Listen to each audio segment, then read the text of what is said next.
Aliens don't trust each other. That's just a fact of galactic history. For every alliance, there's a betrayal. For every treaty, a dozen silent loopholes. In a galaxy of trillions, the only constant is suspicion.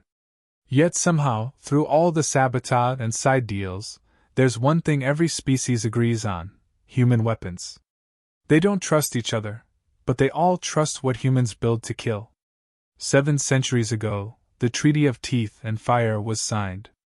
It wasn't a moment of peace, it was a ceasefire born of exhaustion. Too many wars had pushed too many empires to the brink of extinction. The treaty outlawed planet killers, self-replicating drones, autonomous war fleets. Nothing smart, nothing that could go rogue. No AI targeting. No doomsday failsafes. Every species swore to keep weapons within reason, under direct control. But reason is relative. Control is an illusion. Every species looked for loopholes. And Earth, late to the galactic party, found the biggest one of all. Humanity didn't need AI-guided bombs or moral reasoning drones. They made weapons that just worked. They didn't jam. They didn't think. They didn't care. A trigger pulled was a life ended. Simple. Effective. Terrifying. And they sold them to everyone. Earth played neutral. No alliances, no loyalty. If your planet could pay, you got the goods. Precision rifles. EMP missiles. Orbital cannons that hit within a 2-meter radius from low orbit.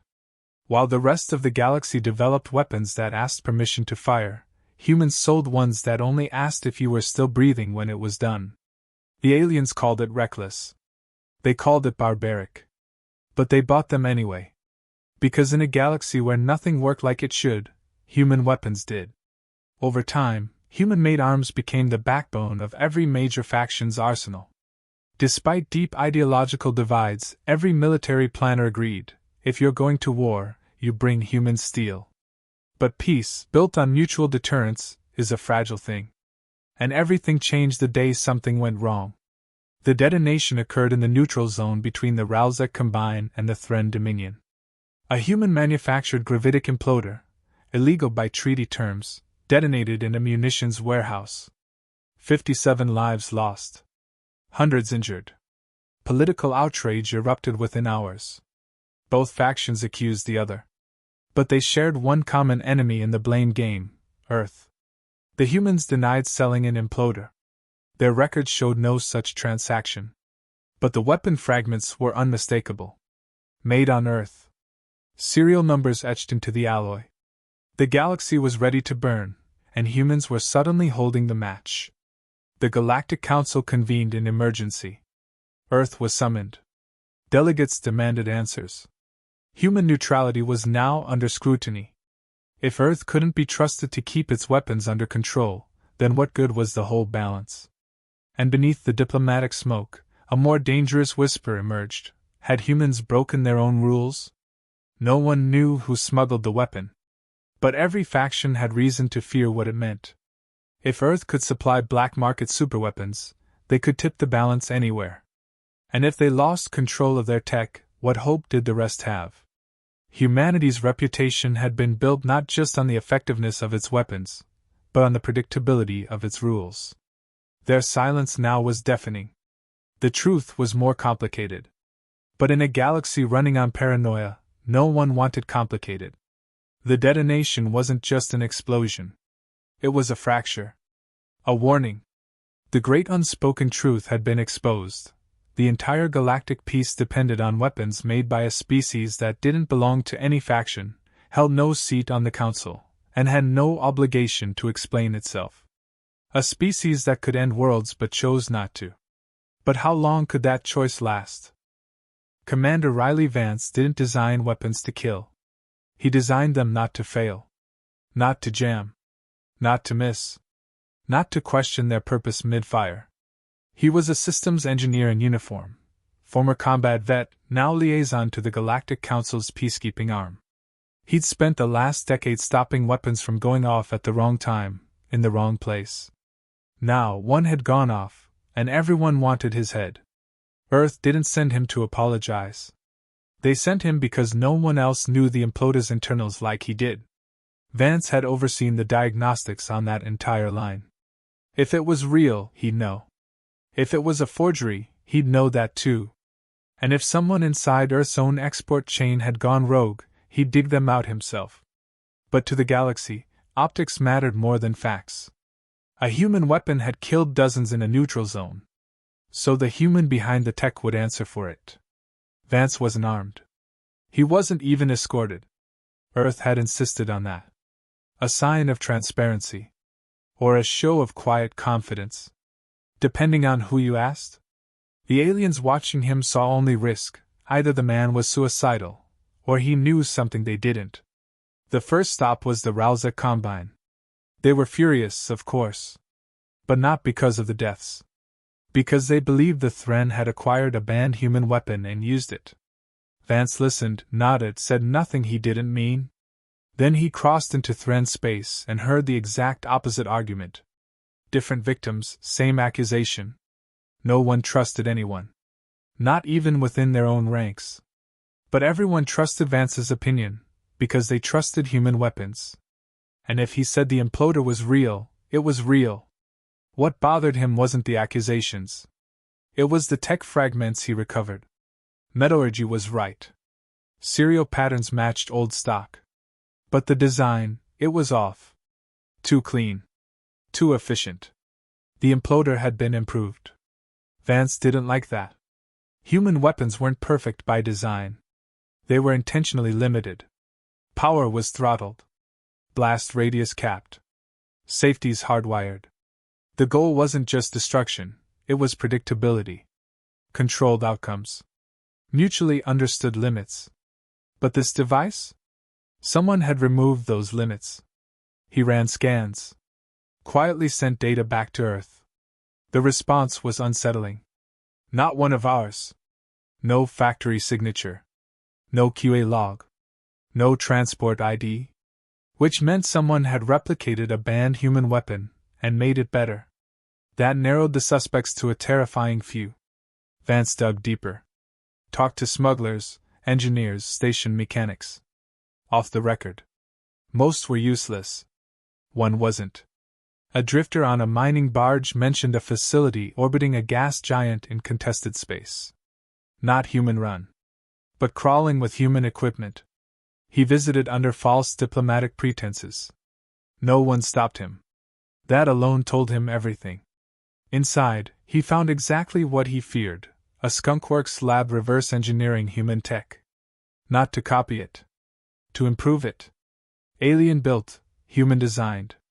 Funded by someone with deep pockets and no oversight. The question wasn't just who built the weapon, it was why. And Vance got his answer in a data dump hidden behind a corrupted firmware patch. Project notes, encryption keys, payment logs. All traced to a shadow cell inside the Council's Military Intelligence Division. A breakaway faction. Tired of waiting for Earth to hand over power. So they tried to frame Earth instead.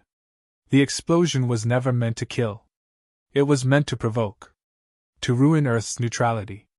To turn humanity into an enemy the galaxy could unite against. Vance stared at the proof. He knew exposing it would risk war. But hiding it would guarantee one. So he transmitted the files, encrypted, authenticated, undeniable. Not to Earth. To every major power at once. And then he waited. No weapon. No shield. Just one human in the center of a galaxy about to tear itself apart. But that's the thing about humans. They don't bluff. The leak detonated across the galaxy faster than any weapon could. Every major power received the transmission, financial trails, weapons schematics, names. Proof that a covert faction within the Council had built an unauthorized human-grade weapon and used it to frame Earth. The goal had been war, organized, righteous, and winnable. But exposure shattered that plan before it began. Factions scrambled to deny involvement. Some demanded immediate trials. Others called it fake. But the data was too clean. The codes matched real Council encryption. The logs showed real supply routes. And worse, the Rogue Lab's upgrades to human designs terrified even the warmongers. It wasn't just theft, it was escalation. Yet no one fired a shot. Because no matter how fractured the galaxy was, every leader knew one thing: Earth was watching. And Earth was quiet. In orbit around 3 contested planets, 12 human warships appeared. Silent. Lights cold. Weapons live. They didn't broadcast demands.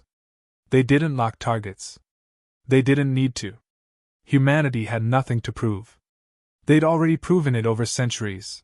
If they wanted you gone, you wouldn't see it coming. Their presence wasn't a threat, it was a promise. If the galaxy wanted to spiral into chaos, Earth would not participate. But it would not permit annihilation either. That restraint held more weight than any speech. Commander Vance was summoned again, this time not as a suspect, but as the only credible negotiator left. The aliens didn't trust each other, but they trusted him. Because he didn't want their territory, their secrets, or their loyalty. He just wanted the killing to stop. Behind closed doors, truths were exchanged. Factions implicated in the conspiracy were forced to relinquish illegal labs. Military budgets were reviewed. Secret stockpiles dismantled. Not through threats, but through the fear of silence. No one dared challenge Earth directly. Not because they would lose, but because they couldn't predict what would happen if they almost won. The biggest shift wasn't strategic. It was psychological. The galaxy realized something they'd never considered before. Humans could make weapons of mass destruction, but chose not to. They could mass-produce planet killers, but didn't. And that decision, that moral line, was more terrifying than the weapons themselves. Because every other species would have crossed that line without hesitation. In the aftermath, Earth proposed an amendment to the Treaty of Teeth and Fire. Not to give up power, but to share oversight. From now on, any weapon that bore a human signature would be subject to joint audit. Every export logged, every upgrade recorded. If the galaxy wanted human tech, they'd accept human rules. No one liked it. But no one rejected it. Because deep down, they understood, humans had mastered war. And unlike everyone else, they weren't addicted to it. That discipline, not their weapons, made them the most dangerous species alive. The detonation had failed to start a war. Instead, it forced the galaxy to acknowledge the truth they'd long tried to ignore. In a universe where every empire lied, schemed, and armed itself in shadows, humanity had become the only force trusted to hold the line. Not because they were peaceful. Because they were capable, and chose peace anyway. The rogue faction was dismantled within a cycle. Arrests were public. Executions were private. Every power involved moved quickly to show compliance, not remorse. Their fear wasn't of punishment. It was of irrelevance. Earth had once been a supplier. Now, it was the arbiter of consequences. The Council, desperate to restore legitimacy, offered Earth a permanent seat. Earth declined. They didn't need a vote. They already had control where it mattered, every weapon that still worked. Instead, Earth sent a message: we'll stay neutral, but we'll no longer stay silent. Commander Vance returned to Earth with no ceremony. He submitted a final report, 2,000 words of blunt language and attached footage. He wasn't congratulated. He wasn't thanked. He didn't expect to be. The job wasn't glory. It was responsibility. The treaty was amended. Oversight councils formed, with human engineers embedded. No more backroom deals. No more undocumented upgrades. Every weapon above a certain threshold now carried a signature, traceable, accountable, human-enforced. And slowly, the galaxy adapted. Not through diplomacy, but deterrence. Not through fear of violence, but fear of the one species that could end all violence, by refusing to join it. Alien factions still fought. Skirmishes flared. But no one touched the core worlds. No one deployed mass-scale weapons. Because they all knew what came next if they did. Not retaliation. Not invasion. Silence. Cold, patient, absolute. Vance watched from orbit 1 year later as a shipment of human-designed defense grids was transferred to a former enemy world. Not for profit. Not for leverage. for balance. Stability wasn't profitable. But it was necessary. Earth didn't ask for obedience. It asked for sense. The galaxies still didn't trust each other. That would take generations. But they trusted the weapons Earth built. And more importantly, they trusted Earth to know when not to use them. That was the final lesson. It was never about firepower. It was about judgment. Humanity's strength wasn't just in what they could build.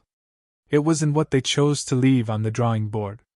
In a galaxy full of fear, humans became the backbone of peace, not because they were above war, but because they knew exactly what it cost. They had built the sharpest blade in the universe. And decided not to draw it.